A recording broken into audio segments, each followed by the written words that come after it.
자, 어찌됐든 우리를 왕과 제사장으로 삼으신 분, 계시록 1장 4절에서 6절을 읽고 한번 그 뜻이 무엇인지 또 조사를 한번 해보도록 하겠습니다. 자, 계시록 1장 4절에는 요한은 아시아에 있는 7 교회에 편지하노니 지금도 계시고 전에도 계셨고 앞으로 오실 분과 그분의 왕좌 앞에 계신 7 영과. 자, 신실한 증인이요 죽은 자들의 통치자이신 예수 그리스도로부터 은혜와 화평이 너희에게 있기를 원하노라.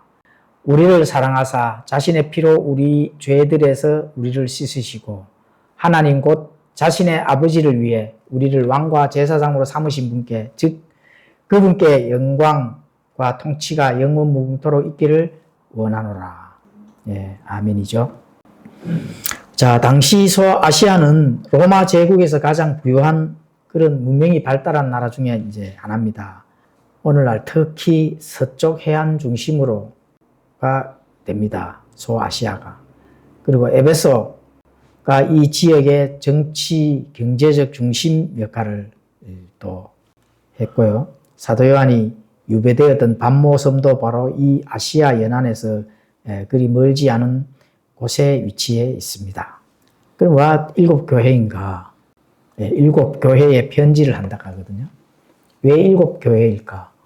7은 하나님께서 사용하시는 숫자 중에 완전함을 나타낸다고 이렇게 보시면 됩니다. 7. 완전한 숫자다. 뭐 여러 가지 그 7이라 하는 그 숫자 안에 많은 의미가 함축되어 있다고 이렇게 보시면 됩니다.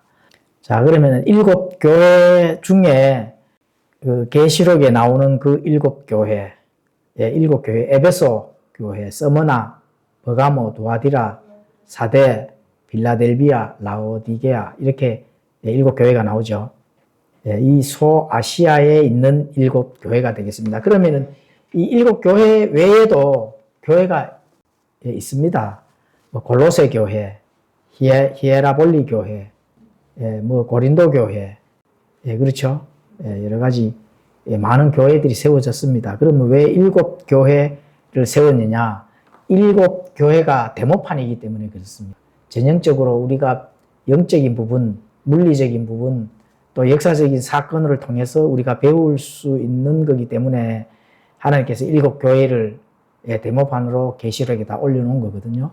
근데 처음부터 끝까지 7이라 하는 하나님의 완전수, 우리가 완전하게 그 교회의 지역 교회를 해온 그런 교회의 모습을 우리가 내적으로, 외적으로 배울 수 있는 부분이 있기 때문에 하나님께서 7 교회를 성경 기록에 넣으셨다. 이렇게 이제 보시면 됩니다. 그래서 영적인 의미가 굉장히 크다 하는 그런 부분들을 알 수가 있습니다. 그리고 7 교회도 또 자, 역사적인 타임라인에 그 영적으로 변화되는 또 변질해 나가는 하나님의 말씀에 대적해 나가는 그렇죠. 또 순종을 하는 그런 역사적인 부분도 7 교회 안에 다 나타나 있거든요. 그 나타나 있기 때문에 그런 부분들을 알 수가 있습니다. 자, 그래서 7 교회는 당시 소아시아에 있던 실제 교회들이기도 하지만 교회 시대 이전 교회 시대 그 전체 모든 지역 교회들을 대표하는 그런 상징성을 가지고 있다. 그 7 교회를 올려놓은 부분들은 대표성을 가지는 상징성이 있다. 이렇게 보시면 됩니다. 그래서 7 교회 그 순서가 우편 배달부들이 움직이는 그 경로를 통해서 이렇게 따르고 있다. 이렇게 보시면 됩니다. 뭐 서신서니까 또 우편으로 서신을 보낼 수도 있거든요. 그렇죠. 어차피 뭐 그때는 뭐 자동으로 가는 건 아니고 사람을 통해서 이렇게 그 경로가 움직여졌다. 이렇게 이제 보면 되겠죠. 그래서 에베소에서 시작해서 시계 방향 도는 방향으로 이렇게 다시 돌아오는 구조로 되어 있다. 이렇게 이제 보시면 됩니다. 그리고 이 교회들은 터키 땅에 실제로 존재했던 역사적인 교회들입니다. 그래서 주님은 구름 위에서 어떤 뭐 그냥 상상 속에서 만들어낸 이렇게 될 것이다. 이런 그런 교회가 아니고 구체적인 그 지명 또 환경 속에 있는 실제적인 성도들이다. 이렇게 이제 보시면 됩니다. 실제적인 성도들에게 그 서신서를 전달해서 기록을 남겼다 하는 그런 걸 알 수가 있습니다. 자, 그래서 이 교회들은 바로 사도 시대부터 우리가 살고 있는 마지막 라오디게아 교회, 그러니까 초대 교회부터 시작해서 마지막 라오디게아 교회의 그 역사적인 순으로 이렇게 우리가 적용을 해도 아무 문제가 없습니다. 그래서 7단계를 보여준다, 이렇게 보시면 됩니다. 그래서 그런 부분들을 우리에게 전달해주는 역사적인 그런 사건의 모델이다, 이렇게 보시면서 거기에 나타나는 영적인 부분들, 그렇죠? 말씀에 대한 그 교리들, 이런 부분들을 우리에게 전달하시고자 하는 것이기 때문에 꼭 교회에 대한 그런 것들을 우리가 여기서 많은 부분들을 깨닫고 전달하고자 하는 그 의미를 우리가 꼭 알고 있어야 된다 하는 거, 이걸 알 수가 있습니다. 자, 그러면 일곱 영에 대해서 한번 설명을 드리도록 하겠습니다. 자, 그분 앞으로 오실 분과 그분의 왕자 앞에 계신 7 영과 이렇게 되어 있거든요. 자, 7 영. 7 영이 과연 뭘까요? 영은 영인데 7이나 되는 영이 있다는 겁니다. 자, 이거는 이사야서 11장 2절에 가보시면은 주의 영, 곧 지혜와 명철의 영, 계략과 강력의 영이요, 지식과 주의 두려움의 영께서 그 위에 머무시면서 이렇게 되어 있죠. 자, 이걸 전부 다 더하면 7 영이 됩니다. 7 영. 자, 그러면 7 영은 이제 그렇게 7 영이 나오는 거고, 그리고 자, 5절에 가보시면은 신실한 증인이시여 죽은 자들의 통치자이신 예수 그리스도로부터 은혜와 화평이 너희에게 있기를 원하노라. 은혜와 화평이 있기를 원한다 했습니다. Grace and peace. 이렇게 되어 있죠. 자, 은혜는 뭐라 했죠? 그렇죠. 은혜는 받을 자격이 없는데 자격이 있도록 해 주셨으니까 하나님께서 우리에게 첫 번째 해 주신 것은 용서를 해 주셨다. 그렇죠. 또 용서를 해 주셨으니까 어떻게 우리를요? 거룩하게 구별해 주셨다 하는 거. 우리 그걸 알고 계시면 좋습니다. 우리가 그래서 내가 거룩하니 너희도 꼭 거룩해야 된다, 이렇게 말씀하십니다. 그러니까 용서해 주시고 또 거룩하게 구별까지 해 주시고, 그렇죠. 그래서 그걸 이제 성경적으로는 하나님께서 구원을 해 주셨다, 이렇게 보시면 되는 겁니다. 그래서 이 은혜는 값없이 호의와 하나님께서 풍성하게 우리에게 주시는 사랑이다, 이렇게 이제 보시면 되는 겁니다. 내가 당장 내일 죽을 수밖에 없는데 누군가 나를 살려줬다 하면은 거기에서 오는 그 평강, 그렇죠, 평안, 이런 부분들 한번 생각을 해보시면 좋겠습니다. 바로 그게 내면의 감각적인 거거든요. 그리고 그렇게 해주심을 통해서 내가 은혜를 받았다 하는 것은 그런 긍휼과 바로 그것이 영적인 복으로 이어진다 하는 이런 부분들을 알 수 있습니다. 자, 7 영은 왕좌 앞에 바로 이 성령님이다, 이렇게 이제 보시면 됩니다. 그래서 성령님을 7이라 부르는 이유는 예수님께서 그 사역에 있어 완전하시기 때문이다. 그렇죠.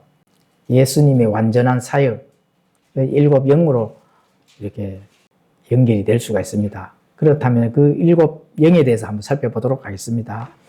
이사야서 11장 2절에 보면은 먼저 주의 영이 나오잖아요. 주의 영. 주님의 영은 바로 이 근원적인 영이 되겠습니다. 모든 것의 이 출처, 그 근원적인 영. 그리고 두 번째 지혜의 영. 또 세 번째는 명철의 영. 네 번째는 계략의 영이 되겠습니다. 다섯 번째 강력의 영. 여섯 번째는 지식의 영. 그렇죠. 지식의 영도 있는 겁니다. 일곱 번째는 주의 두려움의 영이다. 이렇게 보시면 되겠습니다. 자, 여기서 지혜와 명철은 바로 지적인 그 측면으로 연결될 수가 있습니다. 그리고 계략과 강력은 이 지적인 그 부분들이 바로 실행에 움직이고 또 그 실행된다 하는 것은 함께 통치할 수 있는 그런 부분들과 관련이 있습니다. 그러니까 실행을 하고 통치를 한다. 계략과 강력의 영은 그렇게 연결되고, 또 지식과 주의 두려움의 그 영은 도덕적, 영적과 관계의 측면이 있습니다. 그래서 이 일들이 예수님께서 하셔야 될 그 사역의 완전함과 연결되어서 예수님께서 완전함으로 나아가실 수 있는 부분이 바로 여기에 있는 겁니다. 자, 이사야서 11장 2절에 나열된 성령님의 속성들이 메시아의 생애 속에서 어떻게 구체적으로 나타났는가? 성경 전체를 관통해 보면 이 속성들은 신약의 복음서에서 예수님의 인격과 사역을 통해 완전함으로 또 완벽하게 증명이 되었다. 이렇게 이제 보실 수가 있습니다. 자, 그럼 조금 더 구체적으로 한번 살펴보도록 하겠습니다. 지혜와 명철의 영, 지혜와 명철의 영. 자, 예수님의 어린 시절 인간의 지혜를 뛰어넘는 통찰을 보이셨다. 어린 시절부터. 다르죠? 그 누가복음 2장 47절에 가보시면은 그분의 말을 들은 모든 자들이 그분께서 깨닫고 답변하신 것들로 인해 깜짝 놀라더라. 그렇죠. 그러니까 뭐 예수님께서는 아이 때부터 지혜와 그렇죠. 명철의 영, 이 부분들이 아마 작용을 하고 사람들이 깜짝 놀랄 정도로 이렇게 된 거죠. 요한복음 2장 25절에도 또 그렇게 기록이 되어 있습니다. 또 사람에 대해 누가 증언하는 것도 필요로 하지 아니하셨으니 이는 그분께서 모든 사람들을 아셨기 때문이요. 그 모든 사람들을 아셨다 하는 것은 사람의 중심을 어떻게 해야 된다고요? 꿰뚫어 보신다. 그런 명철이 있으시다. 이렇게 보시면 됩니다. 그리고 두 번째는 계략과 강력의 영. 자, 계략과 강력의 영은 통치해야 될 때 필요한 그렇게 보시면 되죠. 통치자의 기획, 판단 이런 것들은 강력으로 나타난다. 그래서 그것을 실제로 통치하는 데 실행할 수 있는 그런 능력 이런 부분들을 의미합니다. 자, 계략에서는 요한복음 8장에 가보시면은 간음한 여인을 데려온 서기관들, 바리새인들을 또 예수님을 함정에 넣기 위해서 이렇게 이 간음한 여인을 데려와서 예수님의 판단을 지금 기다리고 있죠. 근데 예수님께서 뭐라고 했을까요? 너희 중에 죄 없는 자가 먼저 돌로 쳐라. 엄청난 그런 작전의 말씀이죠. 그랬을 때 이 바리새인들은 한마디도 못하고 다 돌을 땅에 던지고 돌아간 거거든요. 자, 이 강력, 강력은 폭풍을 잠잠케 하시는 분. 그렇죠. 말씀 한마디에 이 폭풍, 자연도 거기에 순응하는 그런 부분. 또 죽은 자를 살리는 그 나사로를 한번 보시게 되면은 그 능력과 권능, 그런 부분들을 한번 우리가 살펴볼 수가 있습니다. 강력한 거죠. 십수년 전에 일본에 쓰나미가 났었죠. 지금 유튜브도 뭐 나오고 있는데 그 파워, 이 자연 재해도 파워가 엄청난데 지진 뭐 8.0, 9.0 한번 우리나라는 당해보지는 않았지만 외국에는 많이 당하잖아요. 그 자연 재해의 파워도 엄청난데 예수님께서 말씀 한마디에 지진이든 그렇죠. 쓰나미든 잠잠케 하신다 하면은 거기에 파워와 예수님 말씀의 파워 어느 게 더 강해요? 엄청나죠. 그게 강력이다. 이렇게 보시면 됩니다. 자, 지식과 주의 두려움의 영. 이것은 하나님 아버지와의 깊은 친밀함, 또 그분에 대한 절대적인 순종을 이렇게 보여줍니다. 지식. 지식이 없으면은 어떠한 것도 작전을 짤 수가 없습니다. 작전 명령에 그 따르는 지침서가 없는데 어떻게 작전을 짤 수가 있을까요? 그렇죠. 그리고 거기에 이 태도, 두려움의 태도, 이런 부분들은 꼭 신앙생활 속에서 필요한 것들이거든요. 우리에게도 다 필요한 것들입니다. 사실. 자, 마태복음 11장 27절에 가보시면은 내 아버지께서 모든 것을 내게 넘겨주셨으니 아버지 외에는 아무것도 아들을 알지 못하며 아들과 또 아들이 아버지를 드러낼 자 외에는 아무도 아버지를 알지 못하나이다. 아들이 아버지를 드러낼 자 외에는 아무도 알지 못한다 하거든요. 거기에서 예수님께서 아버지를 아는 그 지식, 얼마만큼 높은지 알 수가 있습니다. 그리고 주의 두려움. 마태복음 26장 39절에 가보시면은, 그러나 내가 뜻하는 대로 하지 마시고 아버지께서 뜻하시는 대로 하옵소서. 그렇죠. 그래서 죽기까지 이렇게 복종하신 모습을 이제 아버지를 향한 그 극진한 경외심의 표현이다. 이렇게 볼 수가 있습니다. 그리고 두려움, 모든 자원의 그 원초가 아버지께서 나오는 거기 때문에 그 아버지를 향한 그 경외심과 두려움, 이게 이제 기본적으로 예수님께서는 그 일곱 영 안에서 다 움직이셨다. 이렇게 이제 보시면 됩니다. 자, 계시록의 5장 6절에 등장하시는 일곱 영이 또 나타납니다.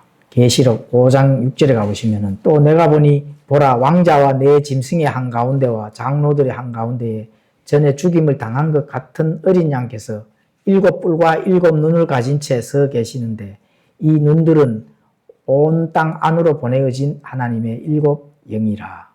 자, 여기서 일곱 뿔은 뭐를 상징할까요? 일곱 뿔은 완전한 그 권능, 왕권을 상징하거든요. 또 힘과 통치권, 이런 거를 상징합니다. 다니엘서 7장 24절이나 시편 132편 17절에 가보시면은 그렇게 기록이 되어 있고요. 자, 예수님께 일곱 뿔이 있다는 것은 그분이 세상의 어떤 통치자보다 뛰어난 완전한 권능을 가지셨음을 의미합니다. 하늘과 땅에 있는 모든 권능이 내게 주어졌으니, 마태복음 28장 18절에도 그렇게 이제 기록이 되어 있습니다. 자, 일곱 눈은 또 어떤 것을 뜻할까요? 이거는 이제 완전한 통찰을 뜻합니다. 눈은 살피고 인지하는 능력을 의미하거든요.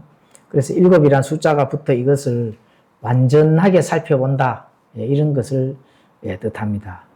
그래서 예수님은 온 땅 구석구석을 다 보고 계시면서 인간의 깊은 속마음까지 꿰뚫어 보시는 전지전능하심, 전지하심, 이런 것을 상징합니다. 자, 역대하 16장 9절에 가보시면은, 주의 눈은 온 땅 전역을 이리저리 달리며 그분을 향해 마음이 완전한 자들을 위하여 그분의 강하심을 보이시나니, 이렇게 기록이 되어 있습니다. 자, 이 속성들이 이제 부활하신 어린 양 예수님을 통해 온 땅에 역사하고 있음을 알고 있습니다. 자, 그러니까 주의 눈이 온 땅 전역을 이리저리 달린다 하면은 지금도 예수님께서 역사하고 계시고 또 뚜렷하게 꿰뚫어 보시고 계신다 하는 거, 이런 부분들을 우리가 알 수가 있습니다. 자, 그러면 왜 사도 요한이 이제 이런 상징들을 사용할까요? 자, 이런 상징들을 사용하는 이유는 바로 시각적 언어를 빌려서 하나님의 권능을 전달하는 방법이기 때문에 그렇다. 하나님의 권능들을 전달하는 방법이다. 이 신약에서의 어떤 그런 많은 부분들이 구약에 대언된 것들을 신약에 와서 성취가 되는 거기 때문에 성취될 때 필요한 많은 상징들이 이제 이 계시록 안에는 들어 있습니다. 그 상징들은 바로 하나님의 권능, 전능하심, 이런 부분들을 이런 상징성을 통해서 전달하는 방법이 그렇습니다. 그렇죠. 그래서 전능자의 그 위엄 있는 것들을 나타내 주신다 하는 그런 부분들. 고난받고 죽임 당하신 줄 알았던 그 어린 양이 온 우주를 통치하고 또 심판하는 전능한 왕이다. 이런 부분들. 예수님께서 지금 초림 때에는 십자가에 달려서 죽으셨잖아요. 죽으시고 물론 부활하고 하늘로 승천해 가셨지만은, 그렇죠. 그러면 앞으로 오실 그 예수님은, 그 일곱 뿔 일곱 눈 왕이신 그 예수님은, 그렇죠, 앞으로 심판주로서 오신다 하는 그 반전을 지금 보여주는 겁니다. 사도 요한에게. 그래서 그분이 보좌 앞에 계시다는 것은 하나님과 늘 또 함께 하시고 하나님의 그 성도들을 위해, 교회를 위해 필요한 모든 일을 수행할 그런 준비가 되어 있다는 것입니다. 오전에 공부했을 때도 내 아버지 집에 거할 처소가 많다고 하시잖아요. 그런 거다. 예수님께서 지금 뭐 준비를 다 하셨다고 이렇게 봐야 안 될까요? 그렇죠. 곧 재림하시는 시간이 다가오니까 준비를 하시고 우리는 재림을 맞이할 준비를 해야 되고, 그렇죠. 맞이할 준비를 해야 되는데, 맞이할 준비가 안 됐다면 맞이하기 어렵겠죠, 당연히. 준비가 뭔지, 이런 부분들을 우리가 배우고 있는 겁니다. 교회에 나오지 않는다면 어떻게 배워요? 교회에 나와서 정확하게 배워야 된다. 그러면 인터넷에 유튜브 동영상으로 배우면 되죠. 뭐. 배워도 됩니다. 그런데 내가 이것이 맞다고 하면은 이 유튜브 보면 이것이 맞는 것 같고, 저 유튜브 보면 저것이 맞는 것 같고, 또 이 유튜브 보면 또 이것이 맞는 것 같고, 자, 그럼 기준점이 어디다 더 뜰까요? 기준점을 주지를 못하는 게 바로 유튜브입니다. 답이 없는 게 유튜브거든요. 예. 이거 들을 때는 이게 내 마음속에 내 양심이 만족한 거고, 이거 들으면은, 아, 이것도 만족하고, 예, 그렇습니다. 다 만족하게 되는 거죠. 어떨 때는 뭐, 또 내가 몸이 좀 아프면은, 아, 저쪽에 어떤 목사님이 이렇게, 예, 기도하니까 또 안수를 주고 안수 받으니까 뭐 낫다 하더라. 또 그게 맞는 것 같기도 하고. 그렇죠. 예, 그게 유튜브의 장점이자 단점입니다. 많은 것을 내가 들을 수 있지만, 예, 거기서 판단의 기준이 없다 하는 거. 그 단점입니다. 판단의 기준은 어디서 나와야 될까요? 예. 판단의 기준은 하나님의 그 공의의 판단을 알아야 판단의 기준이 되는 겁니다. 예, 성경책 읽는다고 판단의 기준이 될까요? 성경책만 읽는다고 판단의 기준이 되는 게 아닙니다. 이미 많은 믿음의 선진들이, 그렇죠, 교리로 세우고 또 믿음의 체계도 만들고 하는 그 신학 바른 복음의 그 진리를 세운 그 신학의 기준은 어느 정도는 알고 있어야 판단을 쓴다는 거예요. 예, 그게 반석이라는 겁니다. 예수 그리스도의 바른 터 위에 내가 섰을 때 바른 판단이 나오는 거지. 바로 그 예수 그리스도라는 그 믿음의 터 위에 서 있지도 않은데 뭐 어떤 판단을 할까요? 예, 그렇게 됐을 때 바로 위험에 처해진다 하는 거 꼭 인지를 하셔야 됩니다. 자, 예수님의 세 가지 직무가 있습니다. 예수님의 세 가지 직무. 예수님의 세 가지 직무 첫 번째는 뭐죠? 대언자. 예, 대언자입니다. 하나님의 말씀을 백성에게 전달하고 진리를 선포하셨습니다. 예, 그렇죠. 그리고 예수 그리스도의 그 일, 완전히 끝마친 그 일, 그렇죠. 예, 그 일을 성취를 하셨다. 예, 죽으시고, 묻히시고, 3일 만에 부활하시고, 이 일을 성취를 하셨다는 겁니다. 그래서 말씀을 전하는 것에 넘어서 스스로가 말씀이라 하는, 그렇죠. 예수님은 말씀이거든요. 로고스. 그 진리 그 자체입니다. 그렇죠. 그래서 그 말씀이 안에 있는 속성들을 우리가 어떤 그 예수님이 세운 기준점 위에 우리가 반드시 그 말씀의 그 기준을 가지고 그 신앙생활을 해야 된다 하는 거. 예, 그렇죠. 이거는 바로 지혜와 명철, 지식의 영이 그 바로 직무를 뒷받침해 주고 있습니다. 하나님의 깊은 경륜을 알아가지고 백성들에게 가르치기 위한 것. 그 가르침의 출발점은 예수님께서 출발해 주신 그 지혜와 명철과 그 지식의 영, 그게 지금까지 전달해서 우리가 배우고 있는 겁니다. 자, 신명기 18장 15절에 가보시면 주 내 하나님께서 내 한가운데서 내 형제들 중에서 나와 같은 대언자 하나를 너를 위해 일으키시리니 너희는 그의 말에 귀를 기울지니라. 이렇게 되어 있죠. 자, 모세가 얘기한 거죠. 나와 같은 그 대언자, 그건 누구예요? 메시아를 주겠다는 거거든요. 그 메시아, 말씀 그 자체인 그 메시아가 바로 예수 그리스도다. 이렇게 보시면 됩니다. 자, 예수 그리스도의 그 직무 두 번째 제사장입니다. 그리스도. 하나님과 사람 사이의 중보자 역할을 하시는 유일하신 하나, 예수님. 그분이 바로 제사장이다. 그래서 우리를 위해서 희생 제물을 드리고 중보하는 직무를 지금도 하고 계신다 하는 그런 거 알 수가 있습니다. 그래서 예수님은 영원한 대제사장, 짐승의 피로 드리는 그런 제사장과는 차원이 다르다 하는 거 히브리서 보면 다 그런 내용으로 기록이 되어 있습니다. 자신의 피로 단번에 영원히 끝을 내셨다 하는 거. 그리고 하나님과 사람 사이에 담을 허무시고 누구라도 왕과 제사장으로 삼을 수 있도록 해주신 분이 누구라고요? 예수 그리스도다. 예, 이렇게 이제 보시면 됩니다. 히브리서 10장 14절에 가보시면 이는 그분께서 한 번 헌물을 드림으로써 거룩히 구별된 자들을 영원토록 완전하게 하셨기 때문이라. 이것에 관하여는 성령님도 우리에게 증인이 되시나니. 우리가 왜 하나님 앞에 가서 우리는 모르지만 하나님께서 딱 보시면 아실까요? 증거가 있다는 겁니다. 증거. 누가 증거를 해줘요? 성령님께서 우리에게 보증을 해주신다. 복림이 됐다 하는 건거든요. 자, 이사야서 11장 2절과 연결해 보면은 주의 두려움의 영이 바로 그 핵심이 됩니다. 하나님을 향한 온전한 순종할 수 있는 그 믿음이 어디서 나올까요? 주의 두려움에서 나오는 거거든요. 그리고 또 하나님을 경외하는 그런 또 하나님께 영광 돌릴 수 있는 거는 주의 두려움이 있기 때문에 하나님께 영광. 사람이 영광 받으면 큰일 날 문제거든요. 오늘날 많은 대형교회 목사들이 사람이 영광을 받잖아요. 중간에서 본인이 중보자 역할을 해버리거든. 그렇죠. 그렇게 됐을 때 두려움이 있을까요? 그분들이? 당연히 없죠. 자, 그래서 이 두려움의 영, 두렵게 여긴다 하는 것이 굉장히 중요한 겁니다. 그리고 세 번째 예수님의 직무가 뭐죠? 왕입니다. 왕.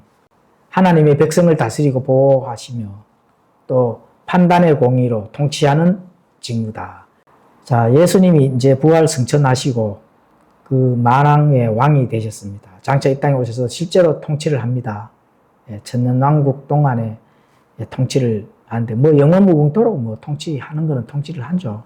그런데 이 땅에 세워질 물리적인 왕국, 그 천년왕국 때 통치를 합니다. 여기서는 바로 계략과 강력의 영이 필요하다. 계략과 강력이 왜 필요할까요? 물리적인 이 땅에서 물리적인 천년왕국을 천년 동안 통치를 해야 되기 때문에 계략, 전략, 또 권능 이런 게 필요합니다. 강력, 그렇죠. 철권 통치로 통치를 이 땅에서 해야 되기 때문에 그렇습니다. 그래서 그런 왕권을 행사할 기간이 이제 곧 다가온다 하는 그런 부분들 알 수가 있습니다. 자, 계시록 19장 16절에 가보시면은 그분께서는 자신의 옷과 넓적다리에 왕들의 왕, 주들의 주라고 기록한 한 이름을 가지고 계시느니라. 왕들의 왕이요, 주들의 주.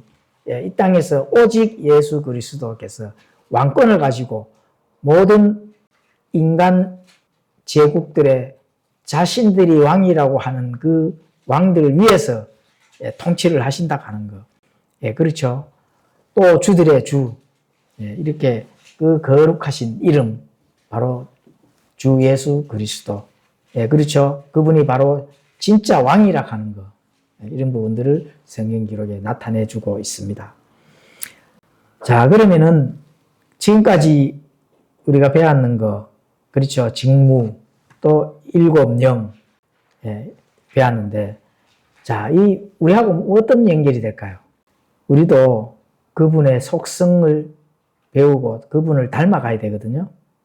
그분과 같게 하시기 때문에 그렇습니다. 베드로서 1장 4절에 가보시면은 그것들로 말미암아 지극히 크고 보배로운 약속들이 우리에게 주어졌나니 이것은 이 약속들에 힘입어 너희가 정욕으로 인해 세상에 있게 될 썩을 것을 피하여 하나님의 본성에 참여하는 자가 되게 하려 함이라.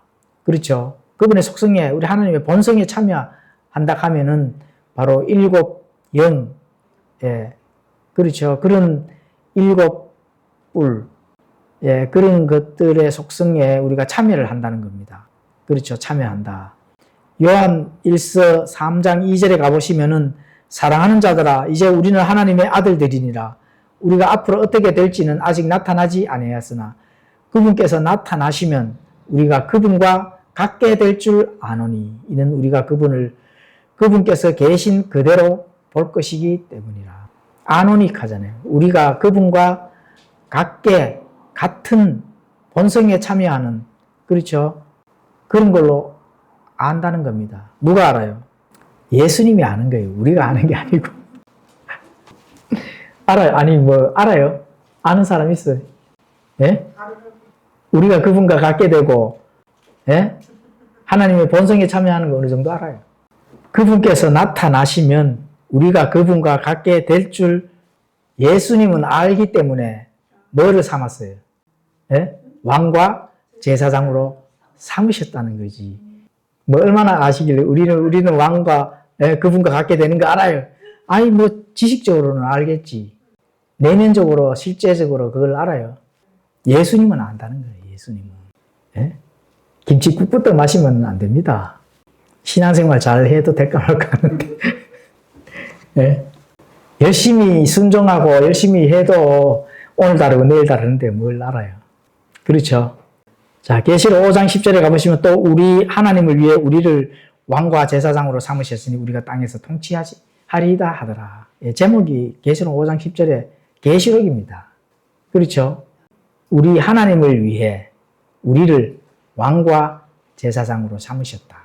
이것을 예수님은 알고 있기 때문에 구원받자마자 왕과 제사장으로 삼으신 겁니다. 그래서 합당하게 걸어가야 된다 하는 거. 그렇죠? 좀 왕답게 걸어가셔야 된다.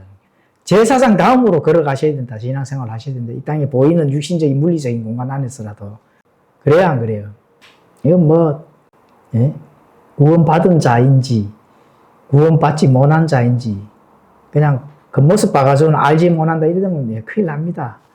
왕과 제사장으로 삼으셨는 다음으로 뭐 위선을 떨락하는 게 아닙니다. 합당하게 하나님의 말씀에 부지런히 연구를 하고 또 그 뜻을 알고 하나님의 말씀 부지런히 내 안에 심어졌을 때 나의 내적 변화부터 그렇죠? 변화되고 성장해 나가서 내적에서 있는 것이 바깥으로 나오는 것이 내적은 아닌데 겉만 뭐 이렇게 하면은 큰일 납니다 또. 그래서 그런 부분들을 이제 계시록은 바로 우리가 앞으로 이제 예수님께서 재림을 하시게 되면은 왕과 제사장으로의 역할을 해야 된다. 그렇다면은 그 역할을 하려고 하면은 왜 계시록의 앞장에 이런 말씀이 나오는가? 7년 환란기 딱 들어가면은 예수님과 함께 온 눈을, 온 사방을 둘이 살펴야 됩니다. 둘을 살펴서 7눈, 7뿔, 그렇죠? 그때는 사용을 해야 되기 때문에 그렇거든. 그때는 사용을 해야 되잖아요. 왕과 제사장으로 삼고 예수님과 같은 모습으로, 같은 속성으로 삼으셨다면은 7눈, 7뿔, 7영, 그거를 예수님과 함께 사용을 해야 되는데 정신없이 왔다 갔다 하면 안 된다는 겁니다. 그렇죠? 우리가 땅에서 통치하리이다 하는 그 합당한 일을 하시려고 하면은 바르게 아셔야 된다 하는 거. 그게 중요한 겁니다. 장로교에서는 깨어났다 죽었다 깨어나도 모릅니다. 이거. 기도하고 마치겠습니다.